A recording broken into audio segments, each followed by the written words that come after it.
একটা পেশার মধ্যে স্থির হয়ে থাকবেন, এরকম অবস্থা এখন বাংলাদেশে নেই। আপনি গত করোনাকালীন থেকে শুরু করে ধারাবাহিকভাবে দেখেন, কত মানুষ শুধু করোনার কারণে বাস্তুচ্যুত হয়েছে। শহরের মানুষ গ্রামে গেছে, গ্রামের মানুষ শহরে গেছে। এরপরে ইউক্রেনের যুদ্ধের কারণে কত ব্যবসা প্রতিষ্ঠানগুলো বন্ধ হয়ে গেছে। শেখ হাসিনার পতনের পরে অন্তত অফিসিয়ালি ৩০ লাখ লোক বেকার হয়েছে। আর হাজার হাজার দোকানপাট বন্ধ হয়ে গেছে। বহু মানুষ যারা গ্রামে ছিল চেয়ারম্যান মেম্বার, তারা ঢাকা শহরে এসে হোটেল ভাড়া করে পালিয়ে আছে। তথ্য অনুযায়ী ৩ কোটি লোক কর্মহীন। আচ্ছা, তো এই যে চেয়ারম্যান মেম্বার, পৌরসভার মেয়র থেকে শুরু করে এমপি, মন্ত্রী এবং তাদের শিল্প, কলকারখানা, ব্যবসা বাণিজ্য, এমনকি সাংবাদিক, তারা বাস্তুচ্যুত হয়ে গেছে না, এক জায়গা থেকে অন্য জায়গায়। এখন এই লোকগুলো কোথায় আছে? কোনো গলির মধ্যে আছে, কোনো ঘরের মধ্যে আছে, কোনো একটা হোটেলে আছে, বা কোনো একটা বাসায় পালিয়ে আছে। এই তো। এখন এইভাবে তো আসলে আপনি একটা বিশাল জনগোষ্ঠীকে, ছোট্ট একটা দেশ, আমাদের দেশের এমনি ধরেন 18 কোটি মানুষ, 18 কোটি মানুষের মধ্যে ধরেন 60 ঊর্ধ্ব যারা কাজকর্ম করে না, আবার শিশুদের মধ্যে যারা 30-এর নিচে, তারাও এখন আমাদের দেশে কর্মজীবী না। তো 30 এবং 60, তাহলে আমাদের শ্রমজীবী মানুষের সংখ্যা ধরেন অ্যাভারেজে 30 বছর থেকে 60 বছর পর্যন্ত। তো এরকম শ্রমজীবী মানুষের সংখ্যা নট মোর দ্যান 4 কোটি বা 4.5 কোটির বেশি আমাদের দেশে 20 নেই। কোটির দেশে। হ্যাঁ, তো 4 কোটি 4.5 কোটি, তো সেই 4.5 কোটি মানুষের মধ্যে যদি 3 কোটি লোক বেকার থাকে, আপনি কোথায় যাবেন? আমাদের 1 কোটি লোক দেশের বাইরে থেকে, গার্মেন্টস সেক্টর থেকে অন্যান্য জায়গাতে কত লোক চাকরি করছে। তো এখন এই যে আমাদের যে একটা বিশাল যে জনগোষ্ঠী, যে জনগোষ্ঠীর কর্মহীন কাজ নেই, জনগোষ্ঠী। হ্যাঁ, কর্মহীন জনগোষ্ঠী, এর মধ্যে আবার প্রতি বছর কত লাখ লোক, আমাদের যদি এই গত 3 বছরে 50 লাখ লোক বেকার হয়, তাহলে আরও 50 লাখ লোক তো শ্রমবাজারে যুক্ত হয়েছে, চাকরির উপযুক্ত হয়েছে, বাট তারা চাকরি পাচ্ছে এবং না। রনি ভাই, আমি আপনার সাথে একটু যুক্ত করতে চাই যে আমরা দেখেছি যে অর্থনৈতিক বিপর্যয়ের কারণে উচ্চবিত্ত এবং নিম্নবিত্ত এই দুই শ্রেণী সার্ভাইভ করতে পারলেও মধ্যবিত্তরা কিন্তু ডে বাই ডে নিচের দিকে চলে যাচ্ছে জীবনযাত্রা। মধ্যবিত্ত শ্রেণীর তথ্য কিন্তু উঠে আসছে না। এটাই মানে মধ্যবিত্ত হলে কি আপনার একটা রাষ্ট্র, দেশ কিন্তু টিকিয়ে রাখে মধ্যবিত্তের উপরের দিকে এখানে হলো গরিব যারা আছে, তারা তাদের প্রয়োজনে সব করতে পারে, সব করতে পারে। এমনকি দেখা গেল, আপনি দেখেন যে একজন লোক ব্যাংক থেকে 13,000 টাকা, ভারতে 13,000 টাকা সে ব্যাংক থেকে পায়নি, এজন্য রাগের সুরে তার বোন, হ্যাঁ, তার বোনের কঙ্কাল কবর থেকে সে তুলে নিয়ে আসছে। আবার ধনী যারা আছে, এদের ধনীদের তো হৃদয় বলে কিছু নেই, তারা তার প্রয়োজনে আপনাকে লাথি মেরে ফেলে দেবে, আবার তার প্রয়োজনে একজনের পায়ের উপর ঝাঁপিয়ে পড়বে, দে ক্যান ডু এভরিথিং। কিন্তু সোশ্যাল যে ভ্যালুটা, এই ভ্যালুটা ধরে রাখে কিন্তু মধ্যবিত্ত শ্রেণী। দুর্ভাগ্যজনক হলেও সত্য যে আমাদের এই মধ্যবিত্ত শ্রেণীটা হারিয়ে যাচ্ছে, এবং they have a huge frustration.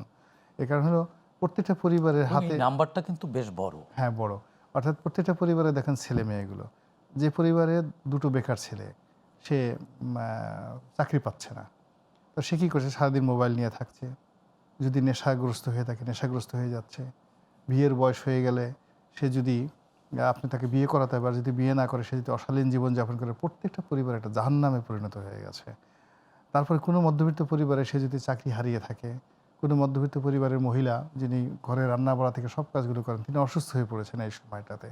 ফলে পুরো বাসার দেখবেন যেটা প্যানিক ছড়িয়ে পড়ে। মা যদি রান্না করতে না পারে, বাবা যদি অসুস্থ হয়ে যায়, আয় রোজগার করতে না পারে, ছেলে, বাবা মা দুজন সবই ভালো আছে, কিন্তু বেকার দুটো তাগড়া তাগড়া জোয়ান ছেলে ঘরের মধ্যে সারাদিন গাঁজা ঠাজা নেয়, সিগারেট টিকেট খায়, বাপের পকেট থেকে টাকা চুরি করে নিয়ে সে গিয়া হয়তো কারণ বাজার থেকে সে গাঁজা কিনে আনে।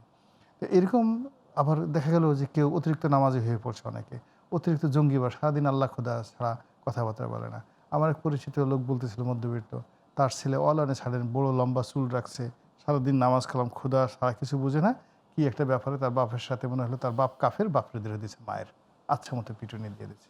এখন সেই ভদ্রলোক কাঁদতেছিল যে নিজের সন্তান, তার সঙ্গে আমি কথা বলতে পারছি না, তাকে আমি জমের মতো ভয় মানে পাচ্ছি। মধ্যবিত্তের দশাটা এমন হয়ে গেছে, এমন অবস্থা হয়ে গেছে, এবং এটা শহরে। এক্ষেত্রে সরকার বলেছিল যে আমাদের ব্যাপক কর্মসংস্থানের সুযোগ তৈরি করবে এবং শিল্পায়ন, বিশেষ করে ছোট ছোট এন্টারপ্রেনারশিপ বাড়ানোর প্রতিশ্রুতি কিন্তু আমরা নির্বাচনী না, ইশতেহারে সরকারের যে 21 দফা বা 31 31 দফা যেটা আছে, তাদের মধ্যে তো অবশ্যই তারা এই কথাগুলো ভালো ভালো লেখা আছে।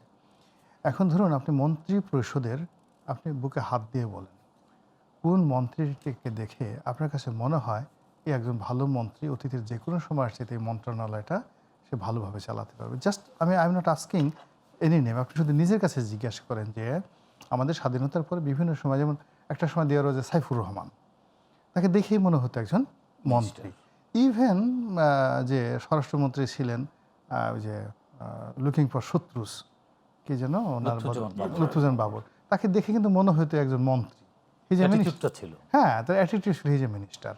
তারপরে ধরেন আলতাফ হোসেন চৌধুরী দেখে মনে হতো একজন মিনিস্টার। মওদুদ আহমেদ দেখে মনে হতো মিনিস্টার, যে ল মিনিস্টার। আচ্ছা আপনাকে দেখেন তো, মানে মওদুদ আহমেদ বা এম কে আনোয়ার, ও মাই গড, দেখে মনে হতো হিজ এ মিনিস্টার।